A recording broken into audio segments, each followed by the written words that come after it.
ఎవరు పడితే వాళ్ళు అంటే అది అయిపోదు. ఆధారాలు లేకుండా దేవుళ్ళు ఉన్నారా మరి చెప్పండి. 8 లక్షల ఎకరాలలో మీ దేవుళ్ళు ఎక్కడ ఉన్నారో చూపెట్టండి మరి. నీకు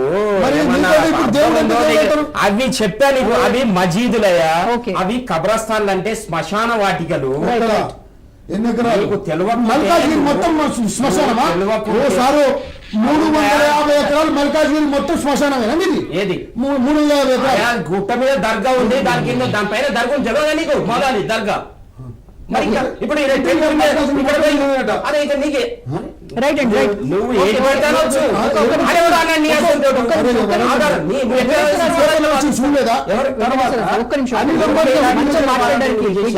సిద్ధంగా ఉన్నారు. రైట్. పీఠాధిపతి కమలానంద భారతి గారు ప్రస్తుతం ఫోన్ లైన్ లోకి అందుబాటులోకి వచ్చారు. నమస్కారం అండి స్వామీజీ. అది ఇక్కడ హిందువుల భూములు అన్యాక్రాంతం అయిపోతున్నా కూడా హిందువుల్లో ఐక్యత లేదు. అండ్ మోర్ ఓవర్ మనకు వేరే పార్టీలు, హిందూయేతర సంఘాలు కావచ్చు, హిందూయేతర మనుషులు కావచ్చు, ఎవరైనా కూడా ఎందుకు సపోర్ట్ గా రావట్లేదు అనే దానిపైన మనం డిబేట్ చేస్తున్నాము. అంటే వక్ఫ్ బోర్డుకి మాత్రము ముస్లిమేతర అందరూ కూడా ఏకమయ్యి వాళ్ళ కోసం వ్యతిరేకంగా పోరాటాలు చేశారు, చూసాము. సో కానీ మన హిందువుల్లో ఎందుకు ఐక్యత కొరవడింది?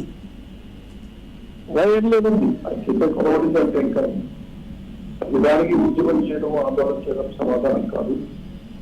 వక్ఫ్ బోర్డుకు సంబంధించి కొంత సంతకాలంగా చేశారు కాబట్టి పార్లమెంట్ లో దానికి సంబంధించి బ్రహ్మాండమైన చర్చ రాత్రి మొదలు జరిగింది.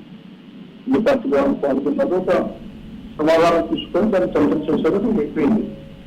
ఇకపోతే హిందువులు ఐకమత్యం ఉద్యమం అంటే కొద్దిగా నెమ్మదిగా ఇప్పుడే ఒక్కొక్కటి రెండు నడుస్తున్నాయిగా. ఒకటేమో అనుకూలమైన అంశాలు కొన్ని ఉన్నాయి, కొన్నేమో ప్రతికూలమైన అంశాలు కొన్ని ఉన్నాయి. మొత్తం మీద సమాజం అంతా కూడా మత లేదా ఇతరత్ర అంశాల మధ్యలో అంతరం లేకుండా కలిసి జీవించడం ఎట్లా అనేది ఒకటి మనం అది ఏమంటాం, అది ఆచరణలోకి రావాల్సిన అవసరం ఉంది. వక్ఫ్ బోర్డులో ఉండేటువంటి ఏర్పాట్లని దీనిపైన పార్లమెంట్ భవనంతో సహా ఏదైనా సరే దీనికి సంబంధించి ప్రకటించడమే అత్యుత్సాహం ప్రకటించడంతో మొత్తం ఇదంతా కూడా కేంద్ర ప్రభుత్వం, రాష్ట్ర ప్రభుత్వాలు కలిసి రావాల్సి వచ్చింది. 2000 సంవత్సరాల నుంచి ఉన్న దేవాలయాలు కూడా మరి 800 సంవత్సరాల క్రితం మన దేశంలో సంబంధించింది ఏంటి కాబట్టి 1000 సంవత్సరాలు 2000 సంవత్సరాల దేవాలయాల భూములు కూడా ప్రకటించడం, గ్రామాలు మావేరు ప్రకటించడం, ఇట్లాంటివి చేసినందువల్ల దాని గురించి తిరగబడాల్సి వచ్చింది.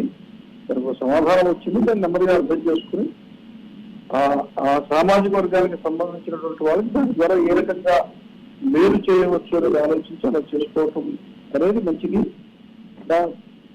ఆందోళనలు, ఉద్యమాలు, బెంగాల్ తరహా వ్యవహారాలు చేయడం వల్ల అది సమాజానికి మంచిది కాదు. ఎల్లప్పుడూ ఎల్లకాలం ఇలాగే కొనసాగుతూ హిందూ సమాజం కొద్దిగా నెమ్మదిగా మేల్కోవచ్చు, కానీ చాలా తీవ్రంగా ఉంటుంది. కొద్దిగా స్టార్టింగ్ ట్రబుల్ అంటారు కదా, అట్లా కొద్దిగా నెమ్మదిగా ఆర్గనైజ్డ్ కమ్యూనిటీ కాదు కాబట్టి కొద్దిగా అనేకపంచం ఇట్లాంటి ఉంటుంది సమాజం. కాబట్టి ఏ దేశంలోనైనా మెజారిటీ సమాజం అనేది కొంత బాధ్యతను తీసుకుంటుంది, కొంత నొప్పిని కూడా భరిస్తుంది. అది మరీ వీలు కానప్పుడు దాని తీవ్రత వేరే విధంగా ఉంటుంది. అలా కావాలని నేను కోరుకోవట్లేదు, నేను కాదు మేము అలాంటి వాళ్ళు కావాలని కూడా ఈ దేశంలో ఈ ఉద్రిక్త పరిస్థితి ఉండాలని కోరుకోవట్లేదు. ప్రశాంతమైన జీవితం సమాజంలో ఉండాలి, దానికి అందరూ కూడా సహకరించాలి, అందరూ కూడా నిజాయితీగా పనిచేయాలి.